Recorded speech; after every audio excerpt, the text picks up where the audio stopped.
Commander Alan Parker stood at the viewing deck of the UES Horizon, watching the massive structure of the Galactic Council station grow larger as they approached. His reflection in the reinforced glass showed a man trying to hide his nervousness. 10 years since humanity learned they weren't alone in the universe, and now they were invited to observe a council meeting. A big step for Earth. 2 minutes until docking, Commander, said Lieutenant Maria Rice from behind him. Parker nodded without turning. Is the diplomatic team ready? Yes, sir. Ambassador Clark has everyone briefed and standing by. The massive station loomed before them now, a spinning wheel-like structure with ships of various designs attached at docking ports. Many had configurations that defied human engineering logic. Parker had studied the documents about the 27 known species in the Council, but seeing their vessels up close was different. Approach vector approved, announced the pilot. We're being guided in. Parker took a deep breath and straightened his uniform. Tell Ambassador Clark I'll meet him at the airlock. The docking procedure went smoothly. Too smoothly, Parker thought. The aliens clearly had centuries more experience with this than humans did. As the airlock cycled, he joined Ambassador Clark and the 4 other diplomats making up Earth's first official delegation. Remember, Commander, said Clark, a short man with graying hair, we're here to observe and learn. No commitments, no promises. Yes, sir, Parker replied. He was military escort, not a negotiator, but he understood the stakes. The airlock hissed open. 3 aliens waited on the other side. The one in the center had blue-tinted skin and large, dark eyes. A Viridian, if Parker remembered correctly. Welcome to the Galactic Council Central Station, the blue alien said in perfect English. I am Ambassador Zixtal of the Viridian Alliance. We are honored by your presence. Ambassador Clark stepped forward with a small bow. The honor is ours.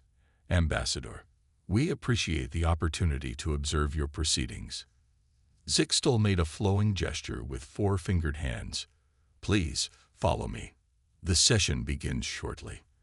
As they walked through the station's wide corridors, Parker noticed the diverse array of beings moving about their business. Some appeared almost human, while others defied easy description. A floating jellyfish-like creature drifted past, trailing tendrils that glowed with soft light. Your first time among the stars, Commander. Zixtal had fallen into step beside Parker. That obvious, huh? The alien made a sound that might have been a chuckle. Your species has advanced remarkably quickly. Most take centuries after discovering spaceflight before joining galactic society. We're adaptable, Parker said simply. Indeed, I find your species' history fascinating, particularly your military history. Parker felt a small alarm bell ring in his mind. Oh, why is that? Before Zixtal could answer, a tall, thin alien with gray skin and elongated limbs approached them. Ambassador Clark, I am Counselor Nethera of the Orion Compact. I wish to greet you personally before the session. Clark smiled and exchanged pleasantries.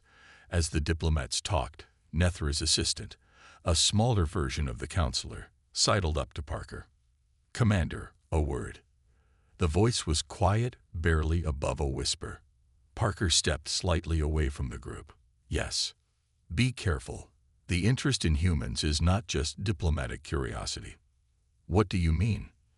The galaxy teeters on the edge of conflict. The Viridian Alliance and our compact have disagreed for decades. Watch what your people promise.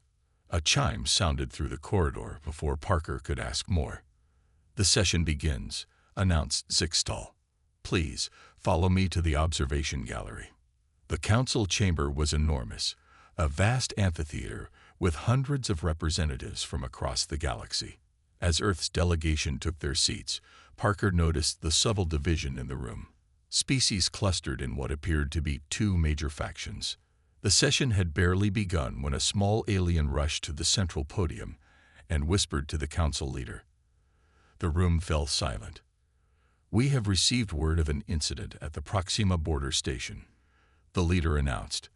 Viridian and Orion vessels have exchanged fire. There are casualties. The chamber erupted in shouting and movement. Parker watched as Zixtal and Nethra locked eyes across the room, neither looking surprised. Parker leaned toward Ambassador Clark. "Sir, I think we just walked into the middle of something much bigger than a diplomatic observation." Clark nodded grimly. "And something tells me they're very interested in having us pick a side." 6 months had passed since the first council meeting. Earth had opened trade routes with 7 alien species and set up a small embassy on the Galactic Council station. Lieutenant Kate Morgan sat in her small office, surrounded by screens showing alien text. As the embassy's top xenolinguist, she spent her days studying the nuances of galactic languages. "There it is again," she muttered, marking another phrase in the Viridian diplomatic message. Something wasn't right. The word said one thing, but the structure suggested another meaning entirely. Kate's door slid open, and Sam Collins walked in, carrying 2 cups of coffee. An analyst for Earth's military intelligence, Sam worked closely with Kate to understand the political landscape they'd entered. "Found something?" he asked, setting a cup on her desk. Kate pointed to her screen. "The Viridians keep using this phrase in their communications. Roughly translated, it means mutual benefit through shared experience. But the context is always military." Sam leaned over her shoulder. "And what about these messages from the Orient side?" "Similar pattern. Different wording but same subtext." Kate took a sip of coffee. "Both major factions are trying to recruit us, Sam. Not for our technology or resources. They want our soldiers." Sam frowned. "That matches what I've been seeing. Reports from other human delegations mention unusual interest in Earth's military history. The Viridians asked for copies of old war documentaries. For goodness sake." The communication console chimed. Kate pressed a button, and Commander Parker's face appeared on screen. "Lieutenant, analyst, you better get up to the main conference room. The Viridian ambassador just arrived with what he calls an important proposal for Earth." 20 minutes later, Kate and Sam sat with Commander Parker, Ambassador Clark, and 3 other human officials. Across the table, Ambassador Zixtal and 2 Viridian military officers waited patiently. "The Viridian Alliance formally invites Earth to join our defensive coalition," Zixtal said. "The Orion Compact grows more aggressive by the day. The border incident 6 months ago was just the beginning." Ambassador Clark nodded politely. "We appreciate your offer, Ambassador. However, Earth has maintained a position of neutrality in galactic affairs." One of the Viridian officers, wearing elaborate armor with rank insignia, leaned forward. "With respect, Ambassador Clark, neutrality may soon be a luxury you cannot afford. The Compact has approached several worlds near your system." Kate caught the subtle shift in the officer's speech pattern. He was using grammatical structures associated with urgency and threat. "We don't seek your ships or your resources," Zixtal added smoothly. "Only a contingent of your military personnel as observers and advisors. To learn from each other." Commander Parker maintained a neutral expression, but Kate saw his jaw tighten. "What exactly about our military interests you, Ambassador? Earth's technology is still primitive compared to yours." The Viridian officers exchanged glances. "Your approach to warfare is unique," the senior officer said finally. After the Viridians left, Earth's Defense Committee gathered in a secure room. "They want us to join their war," Captain Eric Williams stated flatly. "And I don't like it."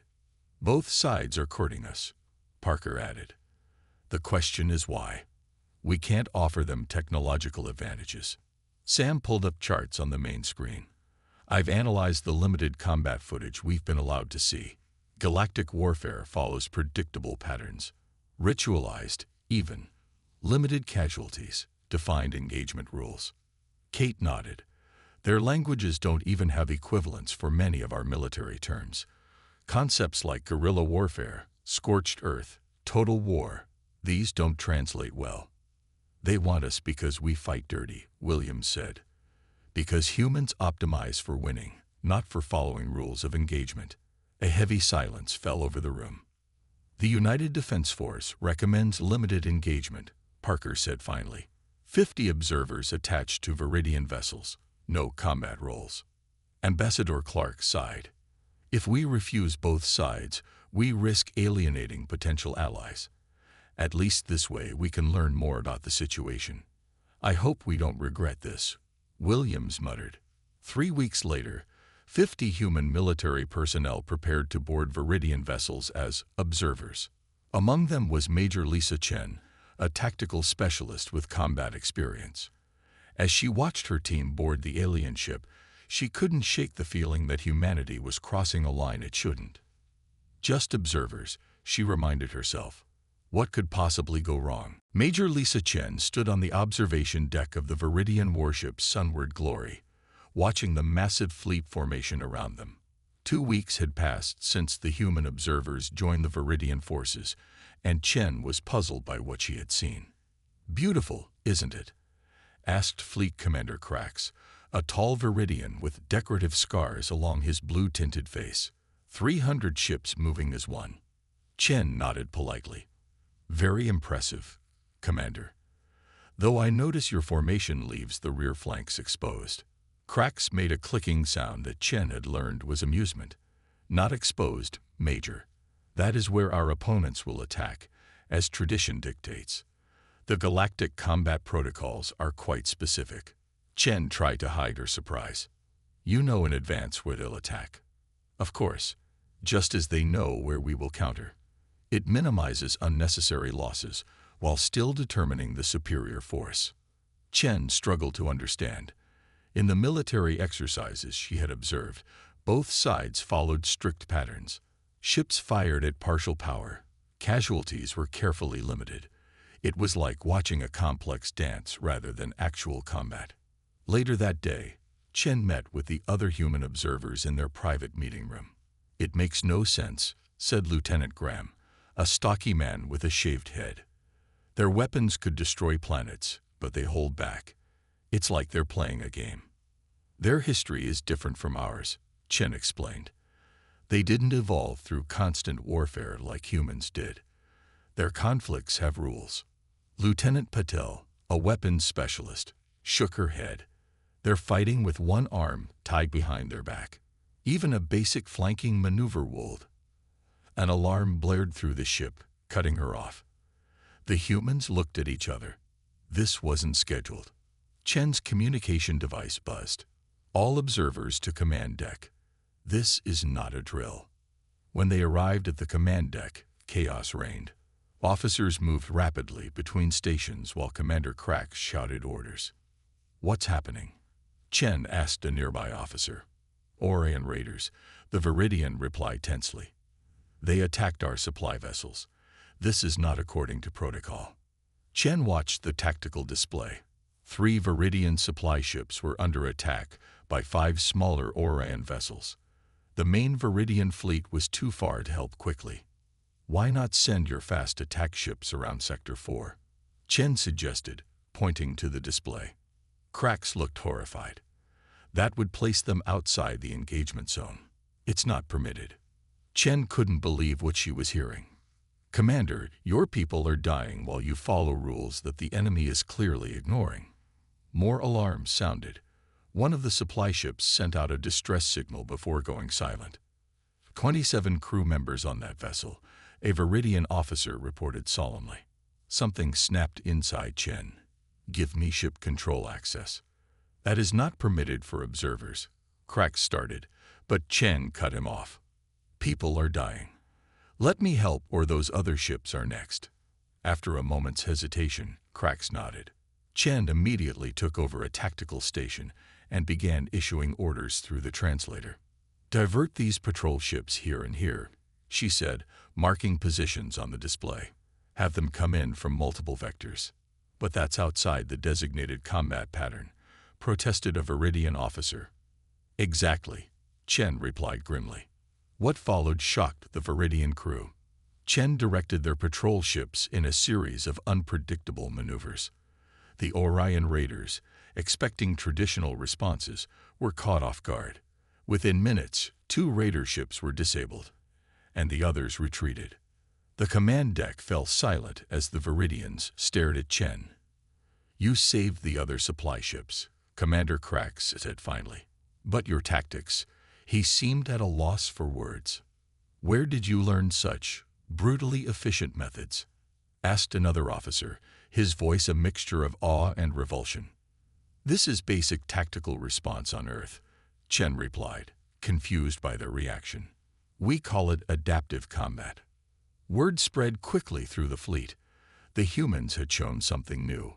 Warfare without rules, without patterns, focused purely on winning at any cost. Some Viridians were horrified. Others were fascinated. That evening, Chen received a message from the Viridian High Command. They wanted to learn more about human military tactics. Many more. Chen stared at the message, a growing sense of unease settling in her stomach. She had come here as an observer, but something told her that humanity had just crossed a line they couldn't uncross. Lieutenant Paul Bennett knelt beside the strange purple device, carefully examining its structure. 3 Viridian Special Forces soldiers watched him with their large eyes, mandibles clicking in what Bennett had come to recognize as excitement. "This is the weak point," Bennett explained, pointing to a thin connection in the power supply. "Place your explosive charge here, and you disable the entire security grid with minimal materials." "But the traditional approach is to overload the main control node," said Viridian Officer Traz, pointing to a heavily reinforced section of the device. Bennett shook his head. "That's what the enemy expects. You use more explosives and alert them to your presence." 2 months had passed since Major Chen's unconventional tactics saved the Viridian supply ships. Now, selected humans were training small Viridian units in what the aliens called human combat doctrines. Bennett, a demolitions expert, found himself teaching concepts that seemed obvious to him, but revolutionary to the aliens. "Focus on efficiency, not tradition," Bennett said, standing up. "Find the weakness. Exploit it. Move on." The Viridians made notes on their datapads. One of them, a younger soldier, raised a hand. "This is what you call asymmetric warfare." "Exactly. Using unexpected methods to overcome a stronger opponent." "But there are no rules," another Viridian said, sounding troubled. Bennett considered this. "There are rules. Don't hurt civilians. Accomplish the mission with minimal losses. But in combat itself, no. Humans learned long ago that rigid rules get soldiers killed." Later that day, Bennett joined other human advisors in their private meeting room. The mood was tense. "The Viridians are learning too quickly," said Captain Harper, rubbing his forehead. "They've already incorporated flanking maneuvers into their standard combat drills." "That's not all," Major Chen added. "I received word from Earth today. The Orion Compact has officially requested human military advisors as well." The room fell silent. "So both sides want us now," Bennett said finally. Chen nodded grimly. "Earth's leadership is divided. Some want to maintain exclusive relations with the Viridians. Others think advising both sides could help prevent all-out war. Or make it worse," Harper pointed out. "If both sides start fighting like humans." The door slid open, interrupting them.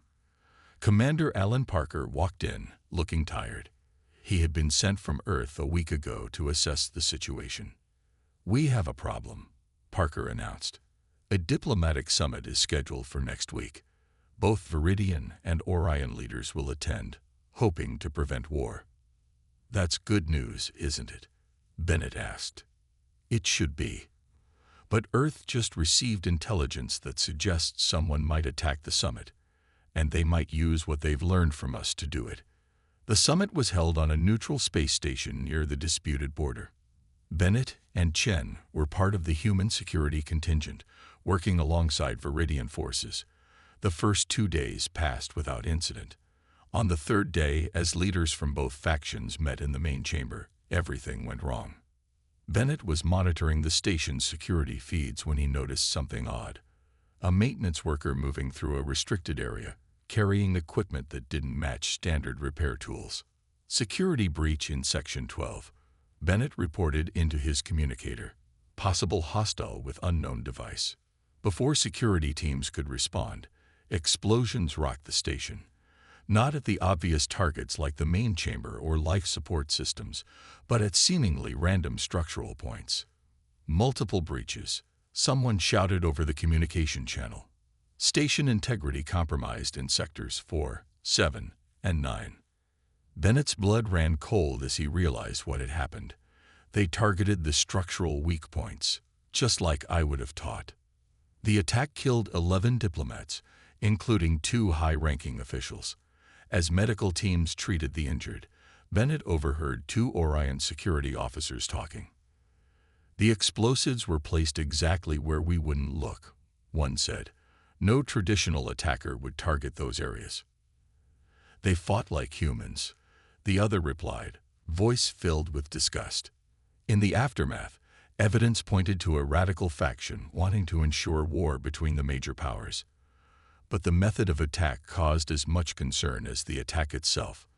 Across the galaxy, news spread of the human-style terrorist attack. That evening, Bennett stood beside Chen and Parker as they watched the galactic news broadcasts. They're blaming us, Chen said quietly. Not directly, but... Parker nodded. The Galactic Council has called an emergency session. Topic of discussion: the human problem. Captain Amy Foster stood before the Galactic Council, feeling the weight of hundreds of alien eyes upon her. The vast chamber was tense with whispers and clicking sounds from various species.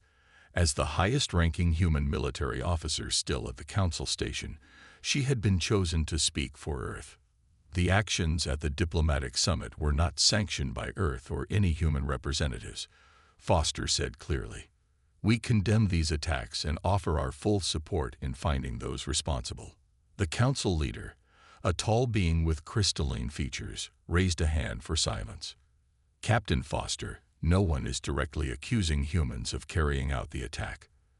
The concern is that human warfare tactics were used, tactics previously unknown in galactic conflict. Foster took a deep breath. We came as observers and shared knowledge when asked. We cannot control how that knowledge is used. An Orion representative stood, his gray skin flushed darker with emotion. Before humans arrived, galactic conflicts followed established protocols. Now look at this footage. The main screen displayed a battle near an asteroid field. Viridian ships moved in unpredictable patterns, targeting engines and communication arrays instead of weapons systems. The Orion ships tried to maintain traditional formations, but were quickly overwhelmed. This battle lasted 12 minutes, the Orion said. Before human tactics, it would have been a 3-day engagement with minimal casualties. Now, 72 crew members are dead. Murmurs filled the chamber. Foster fought to keep her expression neutral, but inside she felt sick. This was exactly what Commander Parker had feared. And we have our own evidence, the Orion continued. This is Admiral Vrax of the Viridian Fleet speaking to his officers. The screen changed to show a blue-skinned Viridian in ornate armor addressing a room of officers. The humans have given us the key to final victory, Vrax was saying. Forget tradition. Forget honor. We will fight like humans now. We will fight to win. The council chamber erupted in shouts and accusations. Foster was escorted from the chamber as the debate grew heated. In a small meeting room, Foster found the other members of the human contingent waiting anxiously. It's bad, she told them. Both sides are using us as an excuse to escalate. Admiral Vrax is deliberately misrepresenting what we taught them. Lieutenant Drew Martinez, a communications specialist, looked up from his datapad. That's not all. I've been monitoring galactic media. Look at this. He displayed headlines from across the galaxy. Human warfare, espuriates, casualties, rises t in a fold. The human inficition. How Earth's barbarism is co-repeating galactic peace. Council DDBAT is queer anti of Earth, after Baitil tactics, causi mass casualties. Foster felt a chill run down her spine. We need to find proof that Admiral Vrax is deliberately misusing human tactics to escalate the conflict. For the next 3 days, Foster and her team worked tirelessly, gathering evidence and building their case. They discovered communication showing that elements within both factions had planned to use human tactics as cover for their own military ambitions long before the summit attack. When Foster presented their findings to a council subcommittee, she was met with skepticism. "Of course humans would claim innocence," said one council member. "Your evidence is insufficient." Foster left the meeting defeated. As she walked through the station corridors, her communication device buzzed with an urgent message from Earth. "All human advisors are being recalled immediately," the message read. "The situation is deteriorating rapidly." Before Foster could respond, alarms blared throughout the station. The main view screen in the corridor showed a massive battle unfolding near a populated border world. Ships from both factions engaged in brutal combat, using tactics that had never been seen in galactic warfare before. An announcement echoed through the station. "Attention all personnel. The Council has declared that a state of full war now exists between the Viridian Alliance and the Orion Compact." Foster watched in horror as the casualty numbers appeared on the screen.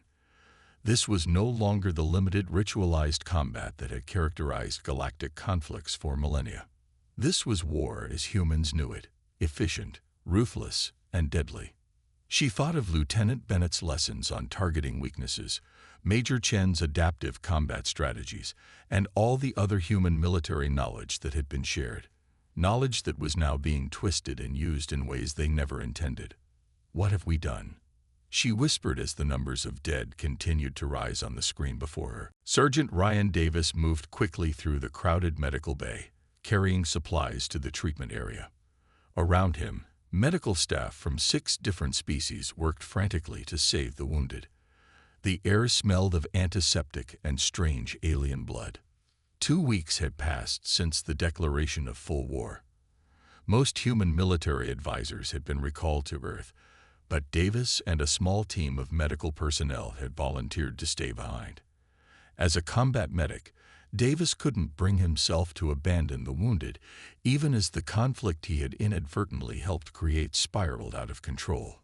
"Sergeant, we need help here," called a Viridian doctor, her blue hands covered in purple fluid as she worked on an injured Orion prisoner. Davis rushed over. The Orion had suffered wounds unlike anything Davis had seen in his military career. "What happened to him?" he asked as he began to assist. "Fragmentation weapons," the doctor replied grimly. "Based on human designs but modified for Orion physiology. The fragments seek out nerve clusters." Davis felt sick. He had taught Viridian medics about human battlefield treatments, including how different weapons affected the human body. Someone had taken that knowledge and weaponized it specifically for alien biology.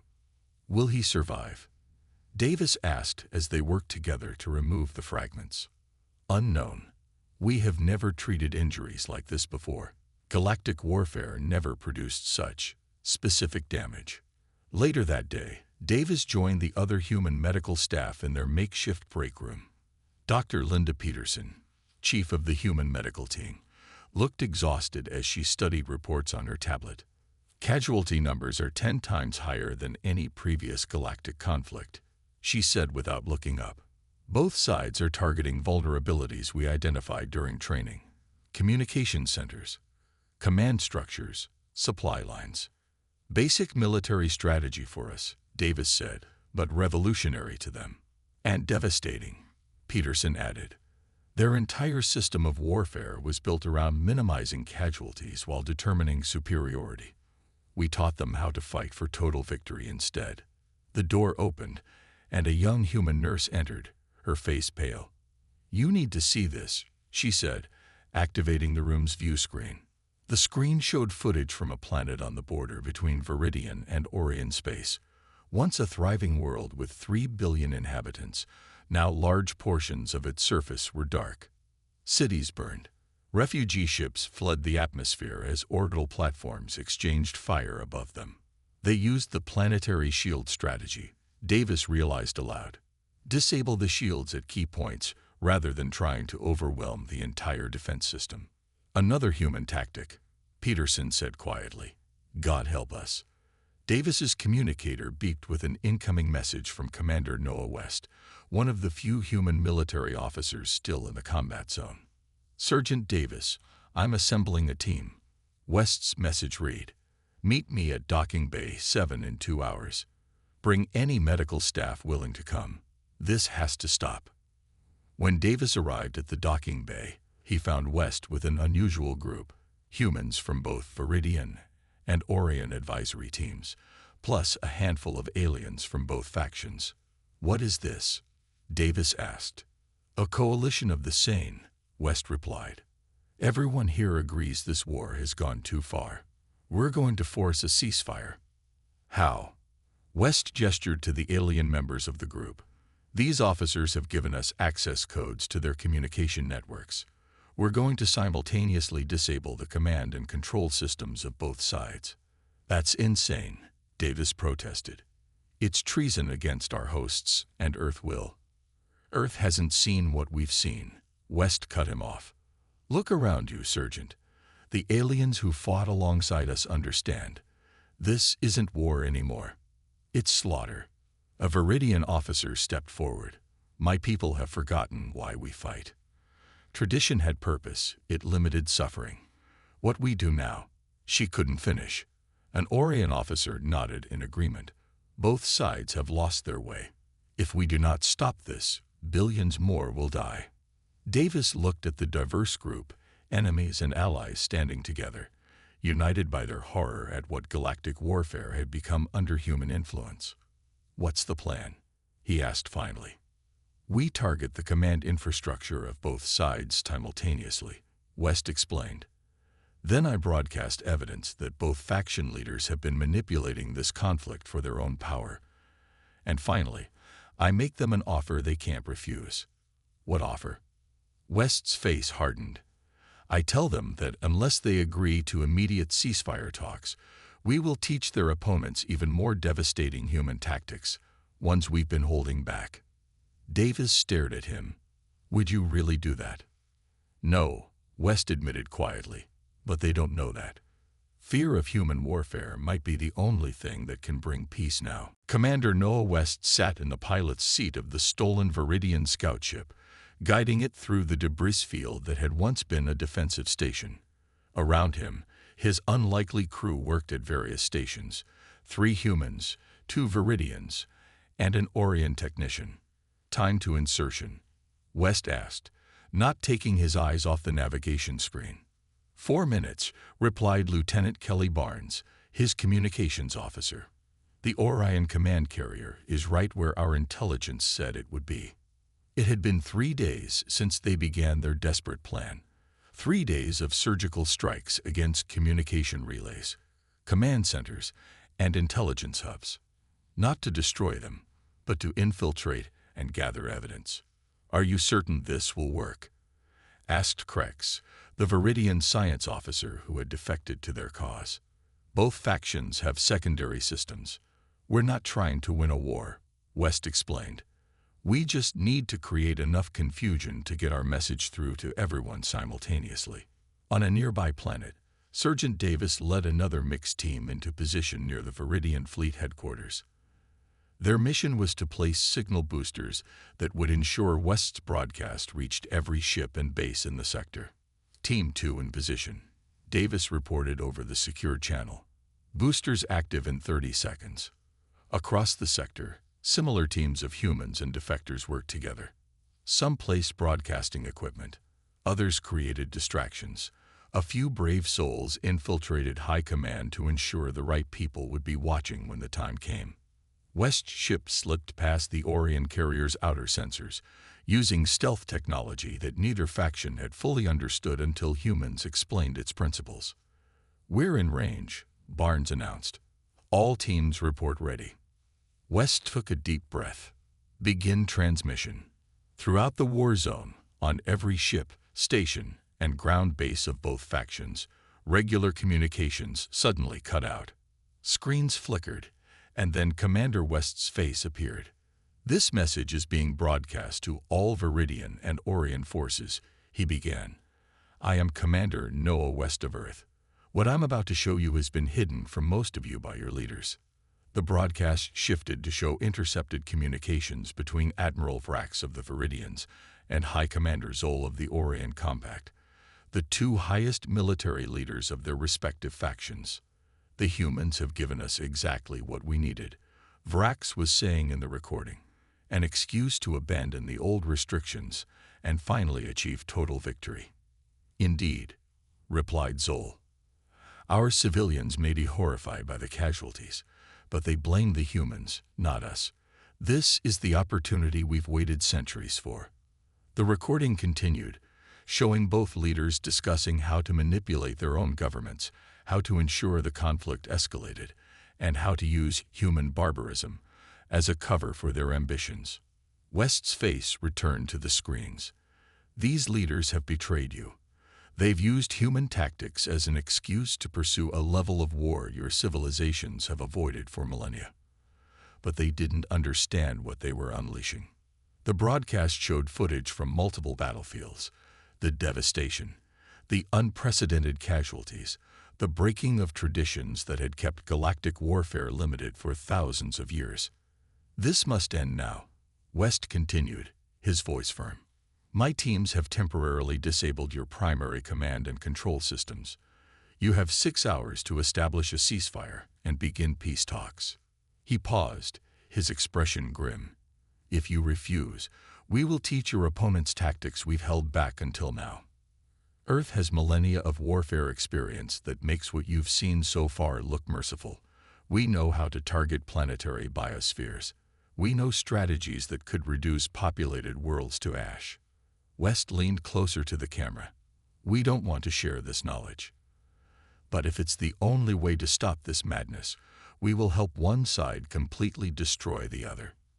It was a bluff, a desperate one. But as West ended the transmission, reports began coming in from across the sector. Ships were standing down. Commanders were calling for verification of the recordings. Questions were being raised in both governments. On a Viridian command ship, Admiral Vrax was placed under arrest by his own officers. In the Orion capital, emergency sessions of their leadership council were convened. 6 hours later, as Davis and his team watched from their hidden position, the first ceasefire signals went out across both fleets.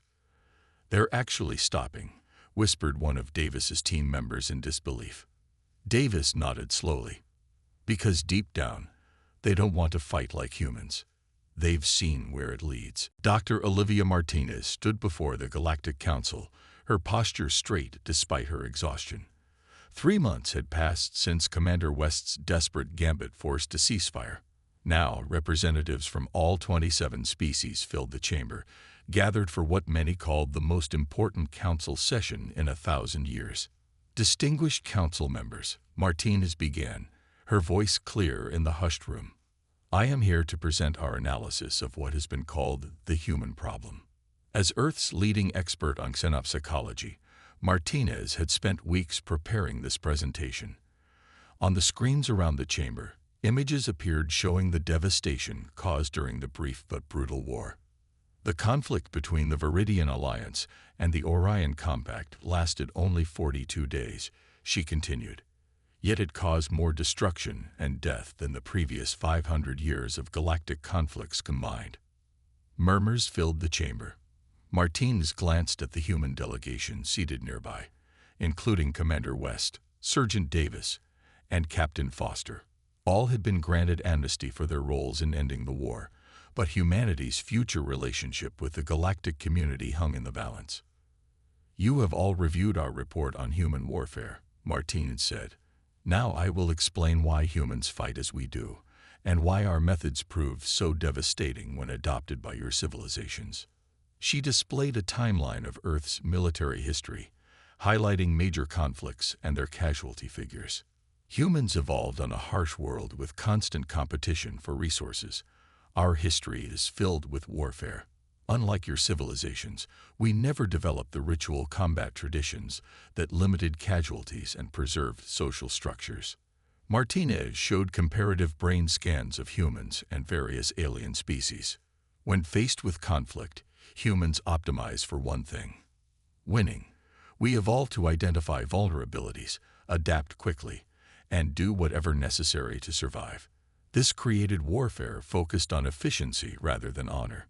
The council leader, a crystalline being whose species had mediated the peace talks, spoke up. Dr. Martinez, many here have suggested Earth should be isolated from galactic society, that your species is too dangerous to interact with others. Martinez nodded. I understand that fear. But consider this. It was also humans who recognized the horror of what was happening and took action to stop it. Commander West and his coalition risked everything to force peace. A peace achieved by threatening even worse destruction, noted an Orion representative. A bluff. West interjected from his seat. We would never have shared more destructive techniques. We just needed both sides to stop long enough to see what they had become. The council chamber fell silent as Martinez displayed her final data. This graph shows casualty rates before human influence, during the war using human tactics and projections if the conflict had continued. The difference is not just quantitative but qualitative. Your civilizations fought wars of position and status. Humans fight wars of annihilation. A Viridian representative stood. What do you propose then? We cannot simply forget what we have learned from humans. No, Martinez agreed. But you can choose how to use that knowledge. Our recommendation is this: formally ban humans from participation in galactic conflicts, while welcoming us as part of peaceful galactic society. For the next several hours, the council debated the proposal. Some argued for complete isolation of Earth. Others suggested humans could be valuable allies precisely because of their different perspective. Through it all, Martinez and the human delegation waited. Finally, the council leader called for a vote. One by one, representatives indicated their decision. When finished, the result was clear. The council has reached a decision, announced the leader. By majority vote, we hereby enact the Human Exclusion Resolution. Humans will be welcomed into galactic society, but are formally banned from all military conflicts between galactic species. No faction may employ humans in warfare, seek human military advice, or utilize human combat doctrines. Martinez closed her eyes briefly in relief. Furthermore, the leader continued, in recognition of the actions of Commander West and his allies, Earth is granted full membership in the Galactic Council, effective immediately. As the session concluded, Martinez joined the other humans in the corridor outside. So that's it? Davis asked. We're banned from their wars but welcomed as friends. It makes a certain sense, Foster said. They recognize our value but fear our approach to conflict. West looked out at the stars visible through the station's viewport. Maybe this is for the best. Earth has seen enough war. Perhaps we can help build something better out here. Martinez nodded. The resolution's preamble states it perfectly. The real reason humans are banned from galactic war is not their capacity for violence, but their efficiency at it.